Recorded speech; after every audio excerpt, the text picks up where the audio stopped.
Good morning, everybody. Hi, Pat. Hey, Heidi, how are you? I'm good. Welcome I, back. I missed the big blockbuster meeting last month. Yeah, Sorry about that. and we did all that for you. I know, and I wasn't even there to appreciate it. But I That's all right. did see the agenda, so I know you're working hard.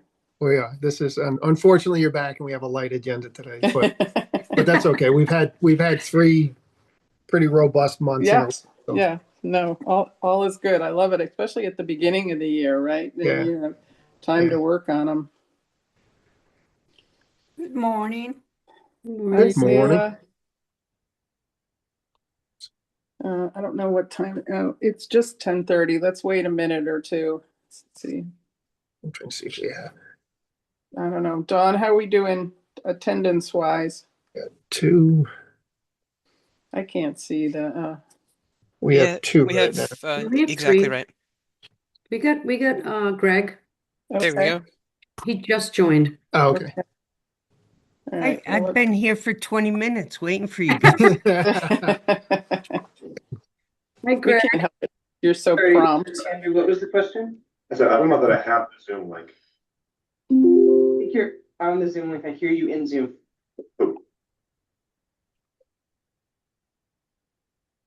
But I also see you in Teams.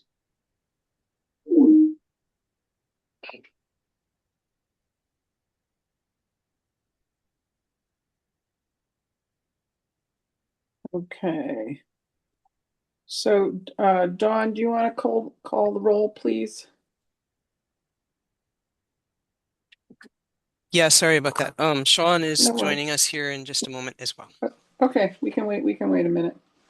You, you can do that when you feel it's appropriate. Okay. When you're All right. Here they're joining us now. okay. All right. We're ready for roll call then? Okay, All right. Sorry about that. No no problem. problem. Wendy Clark, Heidi de Wingert, Here. Timothy Hodges, Commissioner Mascaro Bruno, Here. Matt Puglisi, Chelsea Ross, Lisa Tepper Bates, Greg Ugalde, Present. Sean Williams. Here, We Okay. do have a quorum in attendance for this meeting. And just to remind everyone, we are live streaming and recording this meeting, and both of those processes have already started. Okay. Good morning, everyone. Um, uh, so we are first up on our agenda today is an amendment for the resolution for financing Curtis Cofield 2, which is in New Haven, to be presented by Carol. Hi, good morning, everyone. Can you guys hear me? Yes. Yes. Oh, good. We've been having a little bit of technical difficulties this morning. The requested authorization is for an amendment to the March 2023 resolution that authorized the financing for Curtis Cofield to allow for an 8-month extension to satisfy the conditions required to release the CHFA permanent loan proceeds. The board action also seeks approval to extend two construction to permanent loans to be coterminous with the CHFA permanent loan. The prior resolution authorizes the executive director to extend the commitment to June 30th, 2026. This request would extend the commitment to February 27th, 2027. Curtis Cofield is completed and is fully occupied. The Citizens Construction Loan will be repaid with proceeds of the CHFA permanent loan, as well as low-income housing tax credits. Stabilized occupancy has been an issue for that's caused the delay of the CHFA CHFA permanent loan. The conditions for disbursement of the proceeds of the CHFA permanent loan and the closing are both 100% light occupancy and debt service coverage for 90 days. Although lease-up commenced last July, several tenants are being evicted for non-payment, which is impacting the occupancy requirement and the debt service requirement. The issue related to the payment of the eviction relates really to the failure to perform of the property manager. That property manager was, the relationship was terminated effective April 1st, and the owner has entered into a new agreement with WIN, which is a company that has extensive history with CHFA. So for now, there are 13 residents that are technically in eviction. However, they still are housed at the development. It is anticipated that over the next 90 days, the court's process will be resolved to create agreements for repayment of the outstanding rents. And when that occurs, the tenants will then be able to enter into leases. Right now, their leases have been technically terminated. So once the tenants have leases, the debt service coverage and the occupancy requirements can be satisfied. So the February 27th extension will allow for the legal process and the transition to the new property manager. Any questions? Heidi, you're on mute.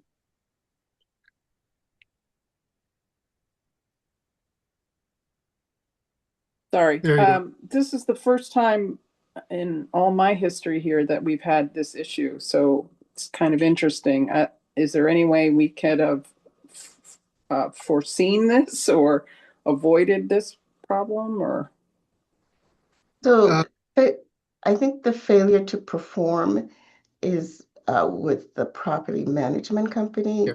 They were miscommunicating the rent amounts, and that caused, the rent amounts that they were seeking to collect were much higher than what the tenant rents were originally underwritten, which caused a lot of confusion. That prior property management company has one other property with CHFA, and that's Bay Towers. So their experience is limited. The new property manager has been working with CHFA since 2016. And so they have extensive experience with managing like tech developments. And so we anticipate that the property will be stabilized during construction and during lease up. During lease up, there were over 1,000 applications for the property. So we do expect it to stabilize once the new property manager is have an opportunity to stabilize the relationships with the residents. Yeah, I don't know that we could have done anything different. We'll take a look at what transpired on here to ensure that property managers are meeting the requirements of the deals. Right. So we'll take a good hard look and make sure that I assume we there's vet nothing them, we right? do. Oh yeah. How's Bay Towers doing? I mean, this seems grossly. I mean, 1,000 applicants, and we have, So Bay Towers, they also terminated their agreement for Bay Towers, and so both Bay Towers and Curtis will be managed by Wynn. By when? Okay, well, Because they were experiencing issues at Bay Yeah. Towers as well. Yeah, the former property manager, the one both at Bay Towers and this, historically they've done okay. They haven't been problematic. It's just most recently that they've had some issues. So it doesn't look like they're going to be in our portfolio any longer. But still, I'd like to take a look at, what transpired. If there's some sort of guardrails that we can put in place to make sure that this doesn't happen again. Great. Okay, anybody else? Yeah, are there any concerns as we move forward under the new plan? No, Win is very, very good. There's a lot of demand for this. I don't know, you guys have probably even passed this if you've gone through Frontage Street in New Haven, this project. It's really, really well done. We're hoping that they can clean this up quickly and that we don't even need to go through the entire extension in order to make this happen. So our expectation is that this will get cleaned up in short order, and things will move along the way that they should. In Pat, can we get updates at our mortgage committee meetings as we move forward? Absolutely. Yeah, I feel like sometimes the legal issues with tenants and landlords can take a long time because it's so sensitive. Yep. So keep us posted. It's a good idea, Greg. Will do. All right. Pat, this is Lisa. Just a quick question, and I apologize for joining late, but they accidentally misrepresented the rental prices. Is that what you're saying? I don't know if it was, I don't know if accident. I think they mistakenly. There were a whole bunch of things. I don't know. There were some newspaper articles. I don't know if anybody has seen them with some of the tenant complaints that were going on. They had issued not improper leases, the wrong leases, and then they terminated those leases and sent out other leases with different. It was a mess, and so they terminated that property manager. They're moving on. Wynn's going to come in. They've got the proper leases. We reviewed them. We've got the proper rental amounts, and we're working through it. They had a whole bunch of notices to quit that they issued, but I think they've retracted most of those, and they've worked with the tenants to keep them in place. So we're working with them to make sure that this gets cleaned up and it gets back on track to the compliance to what we consider to be in compliance. That's good news, Pat. Sorry. That would be my question. If they screwed up and now they're going back to people and canceling their leases and trying to evict them, that's really problematic because Right. they should own that and they should clean that up They not. are. Okay. That's Yeah. great. Yeah, Okay, we're not going to allow anybody to be wrongly evicted. If somebody hasn't made payments at all, well, that's obviously a reason. But if it's due to the confusion that was created by the previous property manager, they are addressing it. This is a nonprofit that owns this. It's not their mission. Their mission is to get low-income people into these units and provide them good housing. So we're hopeful that we'll get this all behind us very quickly and it'll get back to what it was intended to be. I'm sorry, It was in the newspaper, and I did read it, and we did reach out to the service provider. At least that most of the residents that were on eviction actually were from the CAN system, were the homeless population, and that was really hard to deal with because they were moving from a shelter and then they had received notice of eviction. So that was not a great thing working. I guess the property management company, they have the experience to work with the housing authority. And it was too many people coordinating and then residents were the ones that received the notices. But legal aid also got involved so not to displace the residents. Yeah. Great. Right. So, but the construction of the project is fine and finished. And so this is after the construction phase, correct? Yes. Yeah, construction's completed. The FCO, they've moved people in. Okay. We just need some time for the new property manager to get in there and clean everything up. Okay. Anybody else? More comments, questions?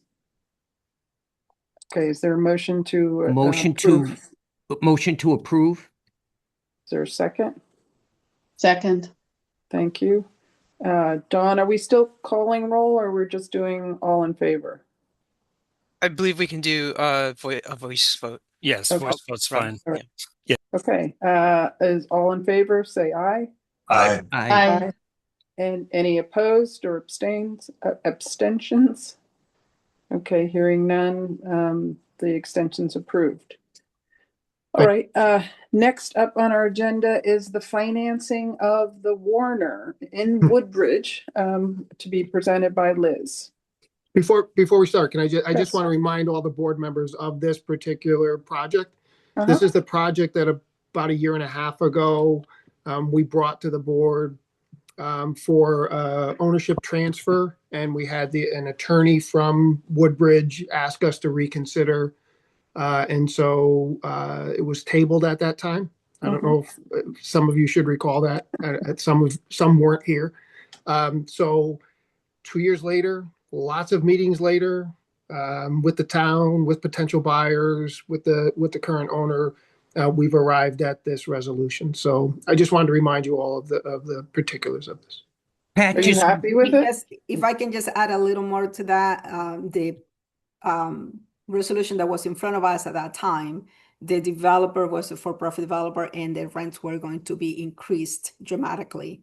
All these are senior housing. They were paying affordable rents with it, not restricted, but they were affordable. With the sale was going to be many of them probably displaced. The lawyer, an advocate, because he's not like the lawyer for the residents, but a resident from Woodbridge, came and spoke to us about how the residents were going to be impacted by this. So we table it, and I asked both is DOH and CHFA have been working with the town and now a nonprofit. This is New Samaritan, right? Elderly housing, who they manage senior housing. They're gonna do some repairs, so that this is refinance with the mortgages, and then the Department of Housing is also going to provide some resources to bring those units up to date and keep all of the units will be affordable to those residents, so nobody will be displaced. Good. Okay, thank you. Well, thank you, Commissioner, for the creative work on that. That's phenomenal. So we appreciate you and your staff working on this.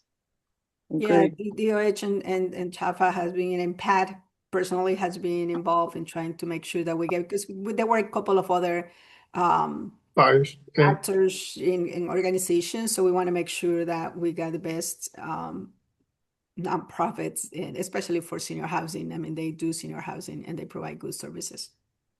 And thank you, Pat, as well. Okay, Liz? Okay, good morning, everyone. So Pat and the commissioner just teed it up for me. So I'll be very brief. The William Warner complex is a 30-unit elderly housing complex. It's very well located in Woodbridge, right off I-15 or Route 15. It has been in the CHFA portfolio since it was constructed in 1991. And the property is tired, but generally well maintained. And part of the reason is the borrower hasn't increased rents for over 4 years. When COVID started, he kept rents steady for 4 years. He has been putting his personal money into it, and he worked in cooperation with CHFA and the town to find a suitable buyer with appropriate low-income housing experience, resulting in the sales agreement with New Samaritan.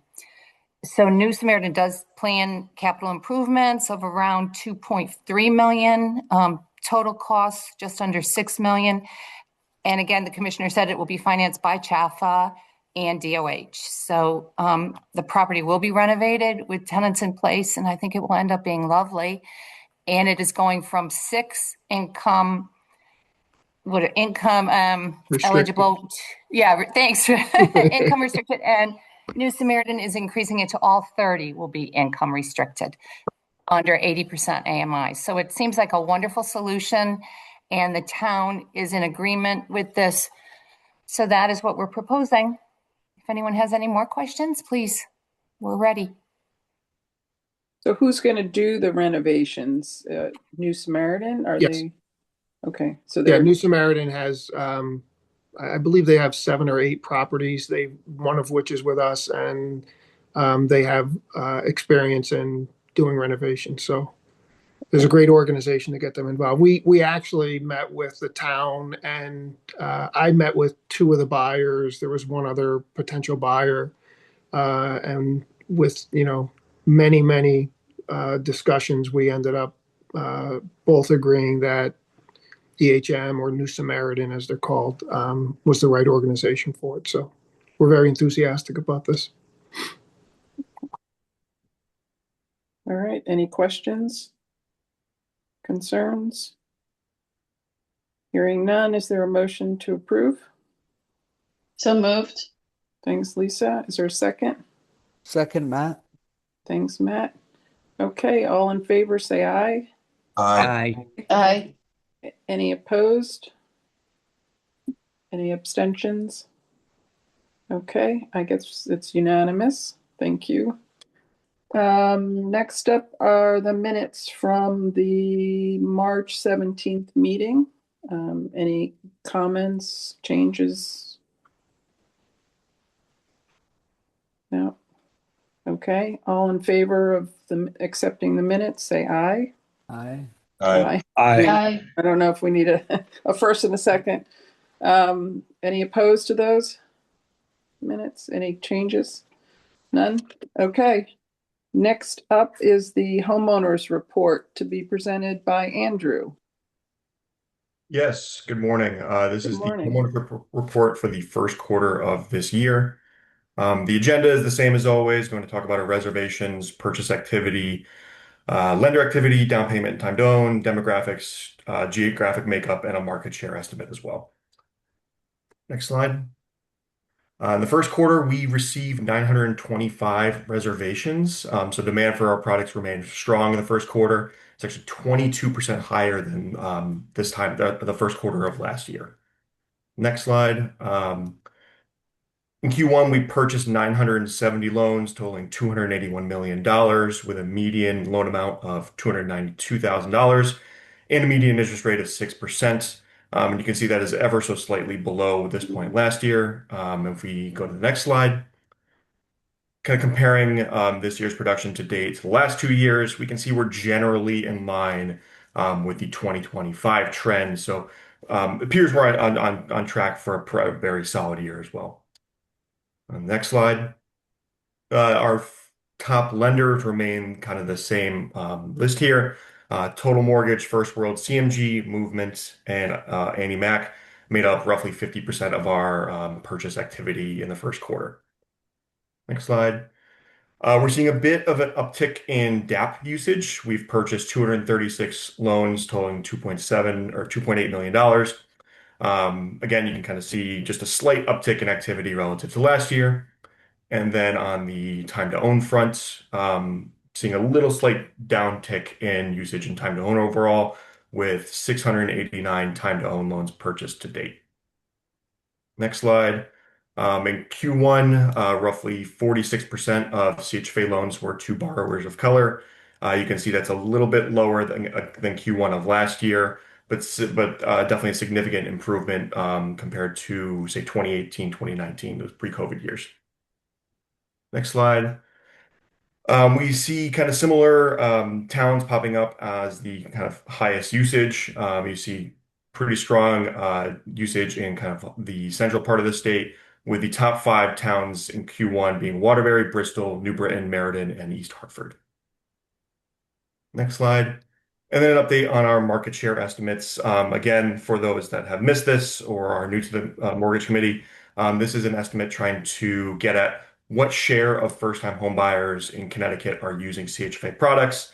And we're estimating that in the first quarter, roughly 29% of first-time home buyers use a CHFA loan, which is slightly lower than Q1 of last year. But again, probably around a third of all first-time home buyers using our products.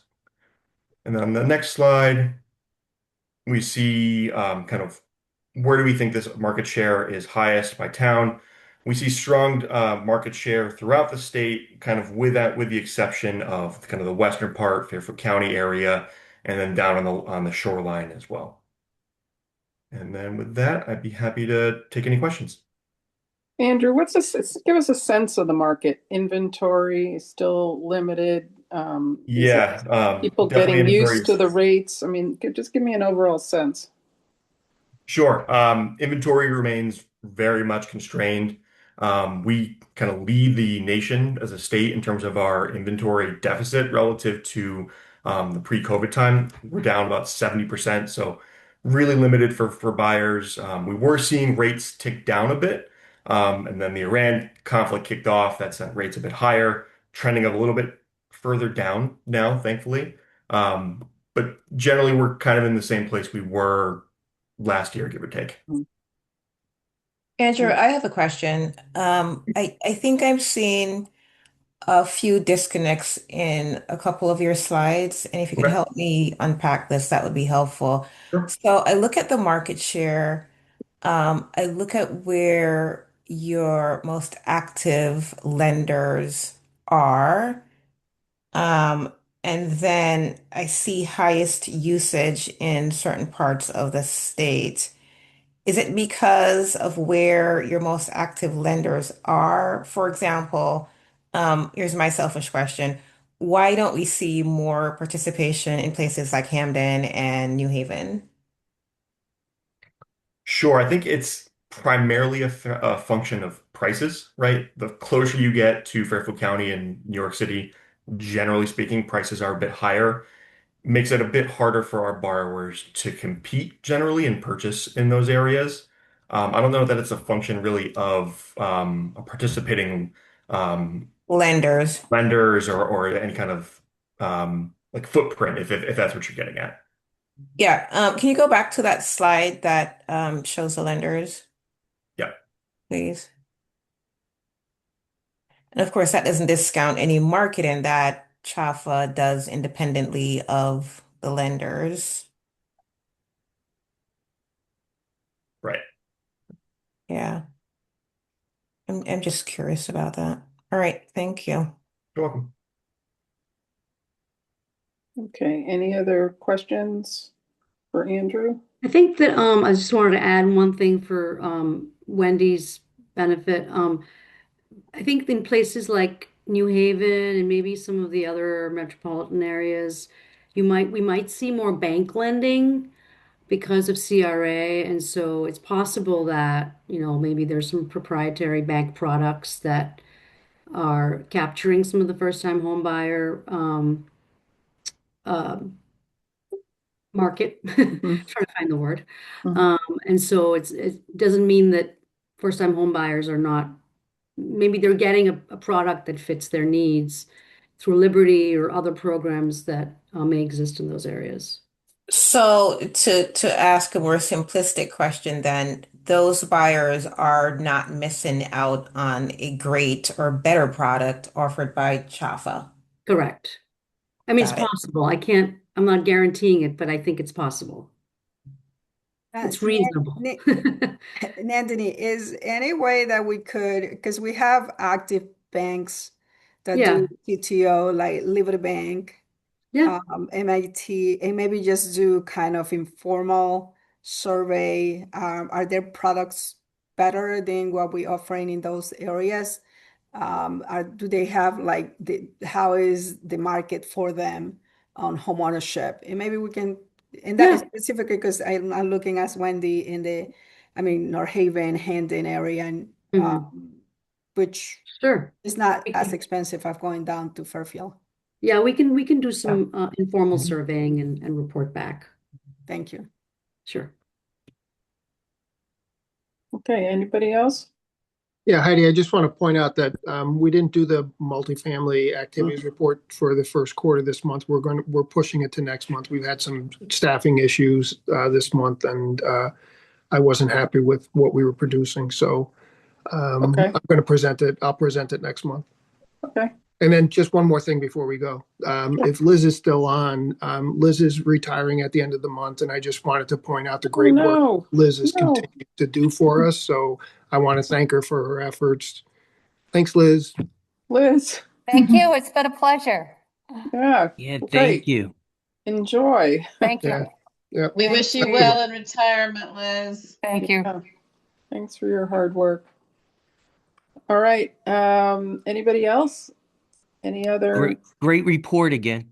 Yeah, always interesting. Thank you. Yeah. Okay, hearing no other comments, is there a motion to adjourn? Motion So to moved. adjourn. Okay, a second. Second. Thank you. All in favor, say aye. Aye. Aye. All right, Okay. everybody. Thank you. Thank you, everybody. Thank you, everyone. Bye. Bye. Good job.